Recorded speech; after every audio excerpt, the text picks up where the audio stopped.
Well, hello and welcome to I Love Gay today. And we are here speaking with Burak Yilmaz in New York. How are you, Burak? Good, good. How are you? Fantastic.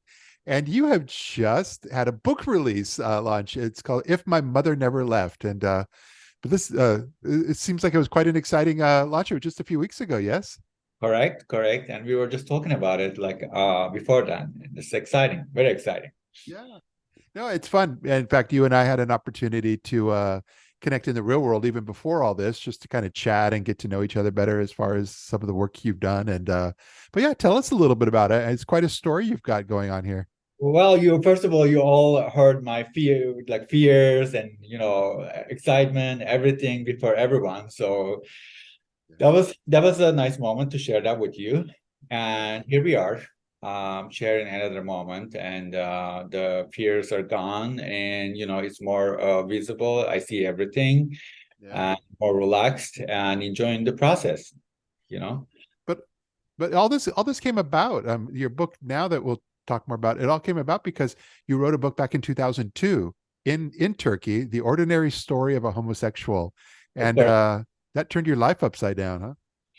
It did. It did. I was 22. I didn't have any experience and I didn't know what was going to happen. And then things happened and didn't know how to, manage all that Yeah. and find myself here. And after, being tortured in jail 3 days and, like knocking United States consulate doors Yeah. and saying that, you have to get me out of this country. Wow. And so you Yeah. and so you escaped and you came to New York and started a whole new life here. Yeah, I mean, I thought surviving was like difficult in Turkey, where I knew the language and I knew the people, I knew around. I was like, oh my God, this is very difficult. And came to United States and surviving is on steroids. Like there, where I didn't speak the language at all, Yeah. and I didn't know anywhere, I didn't know anyone. I don't know it was going to work in my advantage or disadvantage, and like figuring all this out, it's just like it was it was interesting, Yeah. you know? Yeah. And so I'm so grateful to be here and feeling safe and do what I need to do, what I can do, what I want to. Yeah. All you know. But it's what 20 21 years later. And but that's why I'm guessing it probably allowed you to, in that feeling of safety, to kind of write this book about, you know, the experiences that you went through. And even the subtitle, A Gripping Life Story of One Man's Journey Through Abuse, Homelessness, and Being Gay in Islam. So that seems to say it all. Yeah, yeah, yeah, yeah. And interestingly, I actually tried to hide this from people Yeah. and always feel shame and like being abused is not the easy feeling to be able to handle and to keep it to yourself and not to be able to show to other people because I always thought it was like the sign of weakness. Yeah. Yeah.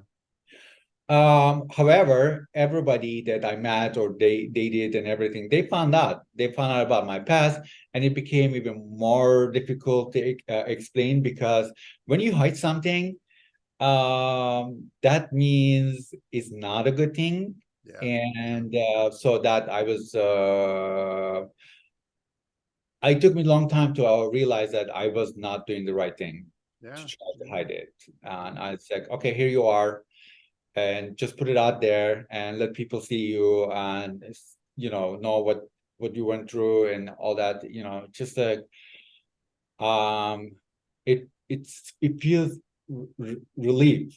Yeah. Sounds I'm like it's finally free.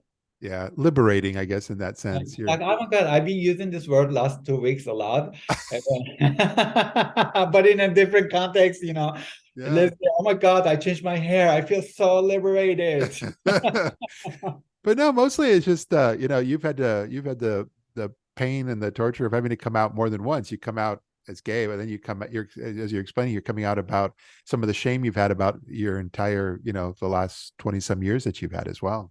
Yeah, it's interesting because you would think that what I went through will put my life upside down, Yeah. but I was wrong on that because feeling the shame and try to hide who I am Yeah.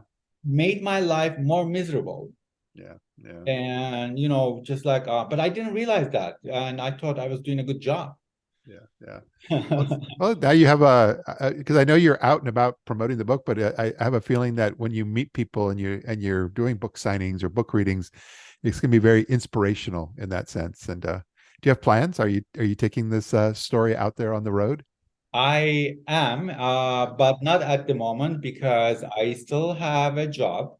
I mean, my first job that I worked so hard for it, which is I'm a registered nurse in a critical care, Yeah. and but I'm preparing people at work that I am not staying. So soon, in a few months, I'm actually quitting my job. Oh, wow. Yeah, preparing myself for better things. Not sorry, not better things.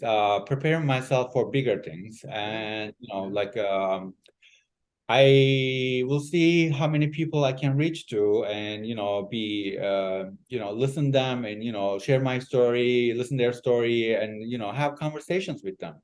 Yeah. No, I think now, especially this year, it's with all the turmoil and things going on, I think what you're bringing to our community will probably be a very good thing.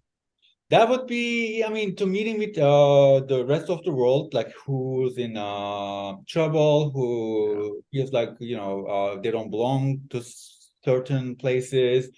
It will be very much fun for me to be connected with them. And this is my dream, another dream that I have, that it will become true. You know. Nice.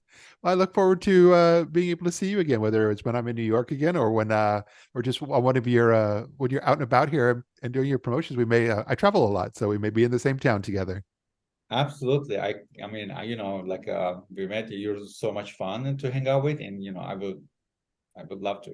Thank you. Well, I'll make sure when we promote, we'll post this that we're going to have all the links to how people can find the book and kind of read more about your backstory. And no, I just mostly I'm just glad that you were able to take a few moments of your time and share a bit of your story with our audience here.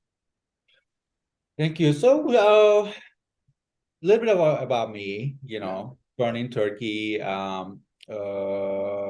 My mom left when I was 5, and even though we had a great relationship, but she also had other relationships with Yeah. other people, so she left. After that, from being in foster care and then being in the religious school, being raped and being like expelled after school because for something that wasn't my fault. Yeah. My father finding out that I'm gay and then being on the street age of like 16, 17, and dark moments of my life, and Yeah.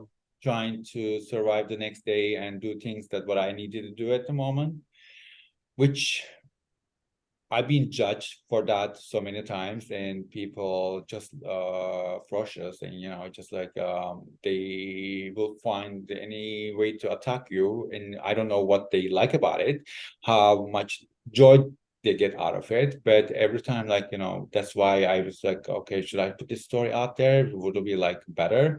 Yeah. Anyway, so writing a book, publishing it at the age of 22, become a bestseller. I couldn't handle that fame. So what, being in the jail, tortured, and got me here to the United States, and doing things like certain jobs, being and working in a bar, modeling for erotic magazines, which also backlashed me, and you know, and then realized what was my true passion, which was like in medical field. Yeah. Yeah. you know, Tried to get my GED, failing twice, thinking that this is not going to be possible.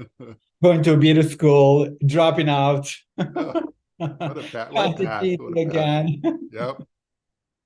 Well, Because people always told me, why would you go to college? You look good, and you're very good, and you have very good sense of passion. Why don't you go to beauty school, become a hairdresser and makeup artist? yeah. Yeah. I listened them. Well, it sounds like you've taken good control of your future and you're on a good path now. Yeah, yeah, yeah. And you know, it took me so many years to get here, but not just sitting on my sofa and thinking, should I do it? Could I do it? Would I do it? I'm a person always try to do it Yeah. and then decide if it's for me or not. Yeah. I don't want to be in the future lying on my bed and, waiting to transform to another place and thinking, oh my God, I wish I've done that. Yeah, exactly. Like, I Yeah. don't want to be that person since I see this a lot in the hospital. Yeah. My favorite question to my patients is, what was the thing that you always wanted to do, but you didn't do it because of circumstances? And I always the mostly I hear traveling. Traveling is number one. Yeah. And so for that reason, next year I'm taking it off and I'm going to travel as much as I can. Excellent. Yeah. I like hearing all that. But no, again, it's great to see you here and glad you were able to share a little bit, and I'll look forward to seeing you in the real world soon. We'll see. Yes, I'd like that. Well, thanks Yes. again for being here. Of course, because So good.